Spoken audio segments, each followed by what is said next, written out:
So this happened about 5 years ago while I was 9 months pregnant. I was Christmas shopping at the mall with my then 7 and 15-year-old daughters one Saturday night in a very safe city with very low crime rate. There was an Applebee's connected to the mall, and we ended our shopping pretty late, and the mall stores were starting to close. So I took my kids to the connected Applebee's for a late dinner. We finish up eating at about 10 p.m. and leave out the Applebee's entrance into the practically deserted parking lot with shopping bags in tow.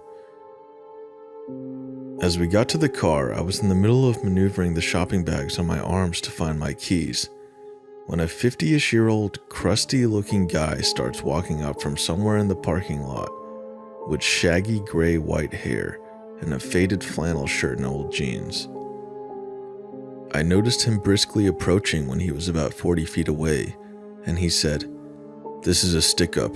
Give me all your money." My blood ran cold, and I stared at him owlishly and shaking and said, "What?" He then said he was just kidding and came up and stood right next to my daughters, who were standing on the other side of the car waiting for me to unlock the car to let them in. He then starts making small talk with me and my girls. He's asking things like if they were being good girls for Santa, how old they were, if we got all our Christmas shopping done, what kind of things did we get, etc. He didn't seem drunk, high, slow, or mentally challenged at all. He was very coherent and seemed of sound mind.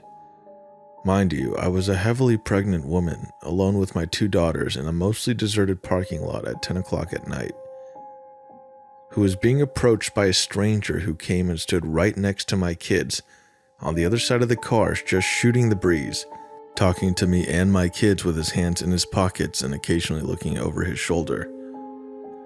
I didn't want to aggravate him, so I was politely conversing with him and trying to look calm and nonchalant, while trying to disguise my frantic hands digging inside my giant purse for my car keys.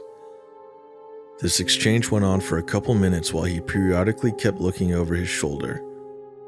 I was silently panicking and trying to politely keep the situation from escalating by calmly and nonchalantly talking to him, while also trying in vain to find my damn car keys to get us out of here. They were in there hiding good. I felt that at any moment he was going to pull a knife or gun or rob me, and my kids were right next to him, away from their mother on the other side of their car, and I couldn't find my fucking car keys to get my kids into the safety of the car. He kept trying to engage them in conversation, and I could see that my oldest daughter was a little weirded out, and she kept glancing at me to gauge my assessment reaction to the situation. Kids often tend to not recognize potential danger when they are with their parents, since they see us as their protectors, and being that he was only talking and acting friendly, and I was doing my best to stay calm, they were oblivious to the alarming situation we all were in, and being 9 months pregnant, and that I was no match to this full-grown man, especially if he was hiding a weapon on him. While still desperately digging for my keys, I tried to politely give him hints that the conversation was over by saying things like, "It was nice chatting with you, but I gotta get these kids to bed," and "It was nice meeting you," and telling my girls to say that it was nice meeting him too. My polite attempts to get this guy to leave wasn't working because he kept sidestepping my attempts and asking them what their favorite school subjects are and how nice young ladies they were, etc. All while I was struggling with the shopping bags and digging in my giant cluttered purse for my car keys. My outgoing 7-year-old was completely oblivious to how not okay this situation was, because the creep was being quote-unquote friendly and because of the whole "I'm with mommy so I'm safe" child mentality. So she started to talk about what she picked out for daddy for Christmas, and started enthusiastically talking about kid stuff and asking him if he knew what Minecraft was and stuff, and keeping this creep from leaving us alone by keeping him engaged in conversation.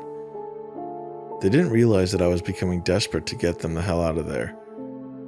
Then, I suddenly felt this sinking feeling of dread when I realized that I may have lost my keys in the mall, and that we were stuck outside with this strange man who kept looking over his shoulders and was showing no signs of walking away, and I was thinking that he was waiting for the perfect moment to pounce.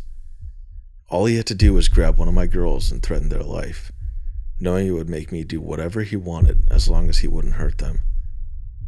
I started to feel my adrenaline start to spike, and my heart and stomach started doing flip-flops, and I felt like at any moment shit was going to go down as the gravity of realizing that there were no other people or witnesses around, that we were totally alone with him, and at that moment the odds were stacked against us and that this would be his chance. Then he all of a sudden was all like, "Okay, it was nice talking with you. See you later," and walked off in the same direction as to which he came. It wasn't until then I found my car keys and unlocked the car and told my kids to get in fast, and I got in too and locked the door and started the car and drove the hell out of there. My 15-year-old lightheartedly and jokingly said, "Okay, that was weird," and laughed. I was overwhelmed with relief, and then I was confused over what just had happened. I thought to myself, why the hell would a guy of seemingly sound mind think it would be totally acceptable to go out of his way just to approach a woman and her kids in a deserted parking lot late at night just to chit-chat? But being that nothing bad happened, I brushed it off and joked about it too. When we got home, my husband greeted us and asked us how the shopping went.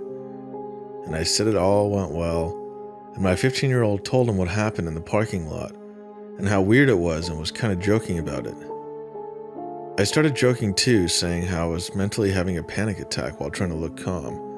And I started making fun of myself by telling my husband how I was attempting to inconspicuously rummage through my purse to find my car keys. My husband went completely white, and I acknowledged his horrified look of alarm, and I assured him that, albeit creepy, the guy was just talking and eventually left on his own.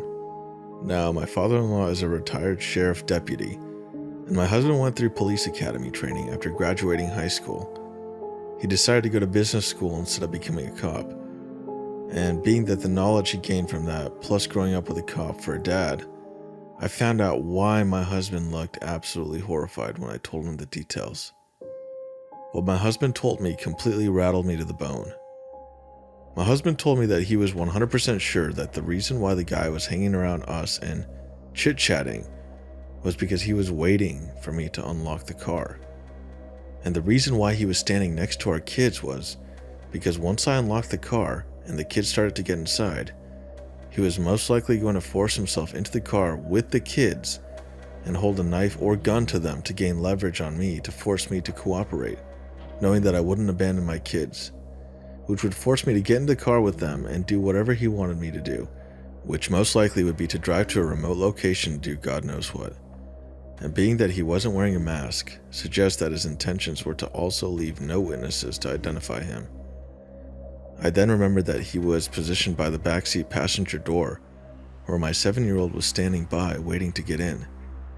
My husband then told me that the most likely reason why the guy ended up leaving was because it took so long for me to find my keys, and the longer it took, the more anxious and spooked it made him.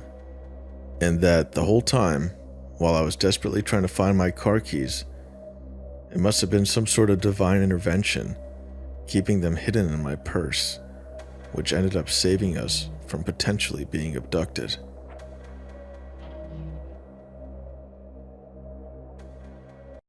Hey guys, just wanted to take a quick second and say thank you for all the likes, comments, subscribes, the feedback, and kind messages. I really appreciate it, and it encourages me to keep making more content for you guys.